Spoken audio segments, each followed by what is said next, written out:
की डिमांड रखते हैं, लेकिन मैं भला भिखारी, मैं एक निर्धन ब्राह्मण दहेज दान कैसे दे दूं? इतना दहेज कहां से लाऊं? मैं तो केवल भीख मांग करके पेट भरता रहा, मैंने दौलत का संग्रह नहीं कर पाया, मैंने दौलत इकट्ठी नहीं कर पाई। राजा तुम कुछ मदद कर दो मेरी। हरिश्चंद्र बोले महाराज आप घर चलो और घर चल के जो चाहो वो ले सकते हो। माता बहनों भाई बंधु विश्वामित्र जी कहने लगे आप जो कुछ हो यहीं दे दे, घर चलने की क्या जरूरत है भाई। माता बहनों भाई बंधु सुखदेव जी समझा रहे परीक्षा। उसी समय हरिश्चंद्र बोले मैं सूकर का वध करने के लिए आया था, इस समय तो मेरे पास कुछ नहीं है। बोले कुछ तो होगा। बोले कुंजी और लगाम है। विश्वामित्र बोले तो उसी का संकल्प कर दे, मेरा काम तो उसी में हो जाएगा। अरे राजन जहां राजा होता वहीं सब कुछ होता है। हरिश्चंद्र बोले ठीक है महाराज। कुंजी लगाम का संकल्प करवा दिया विश्वामित्र ने। परीक्षित जी राजा हरिश्चंद्र को नहीं मालूम है कि धरती आसमान एक होने जा रही है, छल कर रहे हैं विश्वामित्र। कुंजी लगाम का संकल्प हो गया। हरिश्चंद्र से विश्वामित्र बोले राजन संकल्प हो गया। हाँ अब संकल्प पढ़ाई की दक्षिणा कितनी देगा तू मुझे? क्योंकि संकल्प पढ़ाई की दक्षिणा बहुत जरूरी होती है, नहीं तो संकल्प बगैर दक्षिणा के संकल्प अधूरा माना जाता है। विश्वामित्र कहने लगे ज्यादा नहीं चाहिए, 60 भार सोना। ठीक है महाराज 60 भार सोना दूंगा, घर चलो। माता बहनों भाई बंधु विश्वामित्र जी को लेकर के हरिश्चंद्र राज दरबार में पहुंचे। विश्वामित्र की खातरी होने लगी माताओं। विश्वामित्र कहने लगे राजन ये समय खातरी का नहीं है, सेवा का नहीं है। मेरी संकल्प पढ़ाई की 60 बार सोना जो दक्षिणा के रूप में तुम्हारे ऊपर कर्ज है वो ऋण मेरा दे दो, मैं यहां से चलूंगा। उसी समय हरिश्चंद्र ने खजांची को बुलाया, कहा ए खजांची भैया। बोलिए प्रभु। खजाने से लाकर के ब्राह्मण देवता को इस महात्मा को 60 बार सोना दे दो। महाराज चाबी तो दे दो कुंजी। माता बहनों जो कुंजी निकाली जेब में हाथ डाला, कुंजी तो विश्वामित्र के पास में है। कि राजा ने खजांची बुलवाओ, आज्ञा गई सोना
क्या कह रहा है? 60 बार सोना खजाने से लाके दे दो। बाजी वाह, कहां खो गया रे तू? कुंजी लगाम का संकल्प तो तू पहले ही कर चुका है, और इस कुंजी लगाम के संकल्प में जर जनता जमीन राजपाट धन दौलत से माल खजाना सब कुछ हमारा हो चुका है।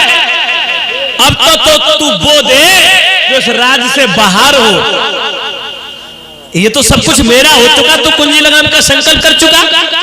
जो माता बहनों इतने शब्द सुने, हरिश्चंद्र खोपड़ी पकड़ के सभा के मध्य में परीक्षित जी बैठ गए। बोले माफ करना भगवान, माफ करना, मैं नहीं समझ पाया। विश्वामित्र कहने लगे राजन मना कर दे, मैं यहां से लौट जाऊंगा, क्योंकि अब तू देगा कहां से 7 बार सोना? जो मेरा संकल्प पढ़ाई की दक्षिणा तेरे ऊपर है, वो मेरा ऋण कैसे चुकाएगा? हरिश्चंद्र बोले महाराज मुझे अवसर दे दो, मैं एक बार अपनी पत्नी से जाकर के पूछ लूं उसकी क्या राय है। विश्वामित्र कहने लगे क्या वो तेरे साथ तेरी पत्नी जीवन बर्बाद कर सकती है अपना? तुझे नहीं मालूम राजन, तुझे अपनी पत्नी पर भरोसा है, लेकिन तुझे नहीं मालूम है अरे काऊ दिन पाले सुआई उड़ी जाएंगे, काऊ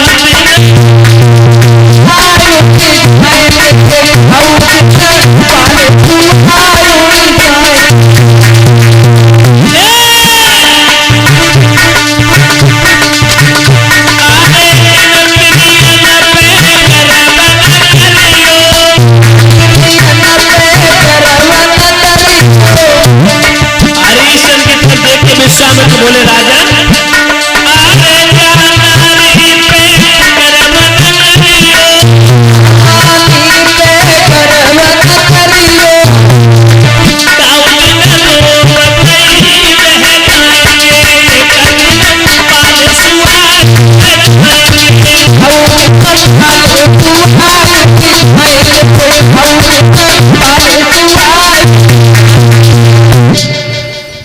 विश्वामित्र जी कहने लगे तू अपनी पत्नी पर भरोसा करता है, गर्व करता है, लेकिन तेरी पत्नी तेरे साथ अपने जीवन को बर्बाद नहीं कर सकती है।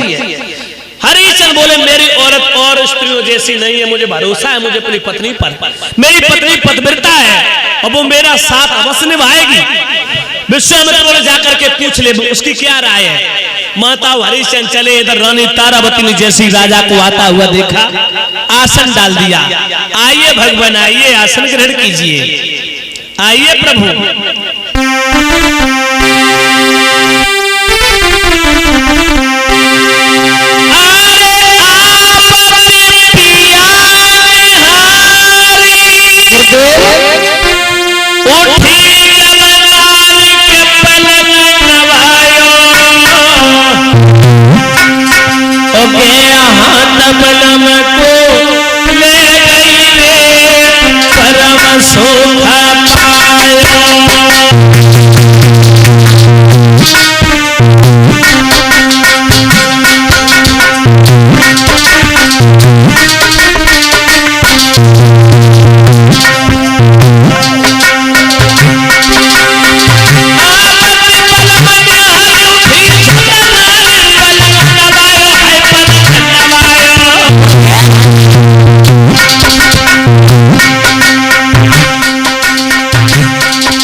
महाराज आसन ग्रहण कीजिए, आसन पर बैठाला राजा को। माता बहनों भाई बंधु रानी ने जो चेहरा देखा राजा का, धड़कने दिल की बढ़ गई। लंबी लंबी श्वासें लेकर के रानी बोली